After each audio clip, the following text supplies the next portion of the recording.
Yo, fam, what up with it? Check this out. Look, man, we back at it. Um, I hear a lot of cats talking about Tank Davis, about Javante, having this list when he was interviewed about um who was easy work, who was a challenge, and all of this. I mean, hey, at the end of the day, man, you got to give a man props for believing in his ability and his skill. But here's the thing: let us not forget about it. And I heard a guy say this. I'm slipping his name, by the way, but I heard a guy just say this, man. That was powerful to me. The man understand his skill. You know, he called out a lot of cats and said a lot of cats was easy work. Easy work. Then he called some cats out and said, that would be a challenge. So hey, I got to give him his props. At the end of the day, it is what it is. I'm a boxing fan. I'm also a Tank fan. You know what I mean? I'm also a Bud Crawford fan.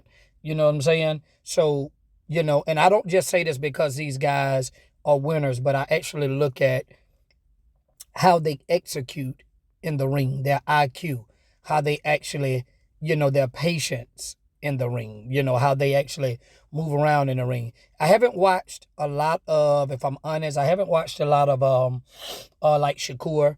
I heard Shakur obviously is a dog when it comes to his skill level, right? Um, Not necessarily the knockout power. One of the things I can respect about Tank is that he says he don't necessarily go in there looking for the knockout, but if it comes, it comes. So I can respect that.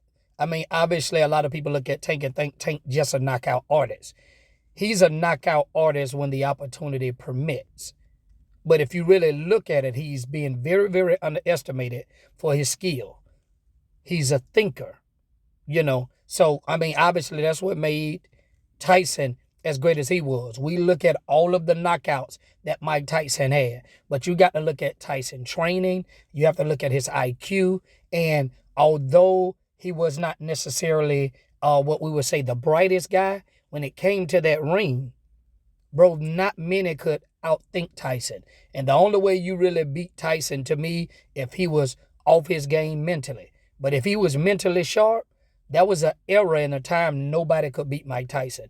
And I think that's where Tank is right now. So, hey, until somebody dethrone him, which I don't necessarily see that happening, which it could, but until that happen, man, you got to ride with the champion. You got to ride with Tank, baby.